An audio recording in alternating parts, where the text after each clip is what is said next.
This is important information, hopefully, that's why you're here, because we live in Oregon, right? But I think it's actually important information as a case study for the larger society, because the ideas that founded Oregon are the same ideas that founded the United States. The United States as a nation was founded as a white homeland, right? And if you go back and read the text from those folks who came and colonized, this is the undergirding of manifest destiny, right? The idea that God gave this land to white folks to make profitable, and that they had the right to do anything necessary to indigenous folks to take that land because they weren't using it properly, right?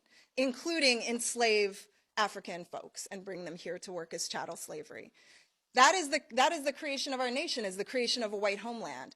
Oregon is reflective of that. So we can look at Oregon as a very useful case study, because the thing about Oregon that is unique, really the only thing about Oregon that is unique, is that they were bold enough to write it down. Right? But these same ideologies, practices, and principles shaped every state in this nation as well as this larger nation.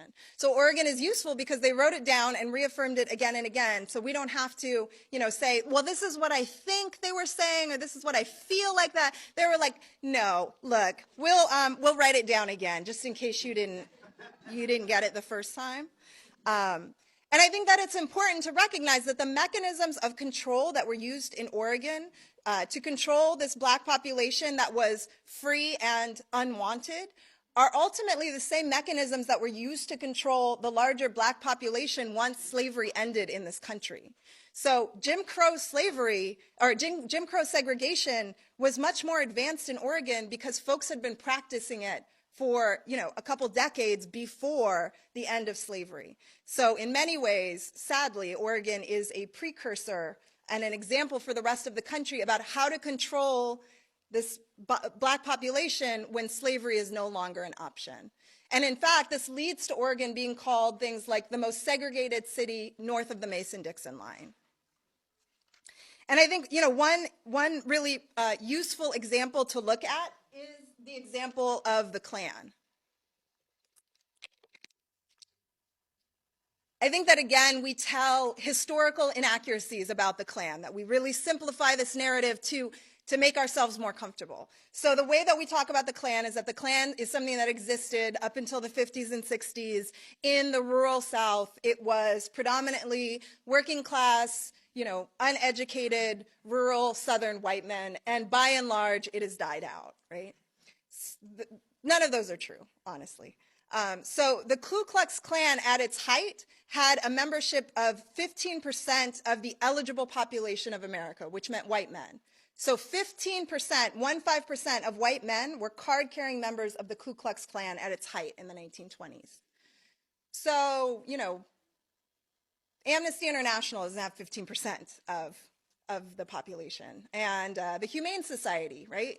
We love puppies, we love kitties, they don't have 15%, right? So I think it's incredibly important to recognize what 15% of the population means. And that Oregon had the highest per capita Klan membership in the country. And again, this is at a time where the black population was about 2,500 people, maybe, right?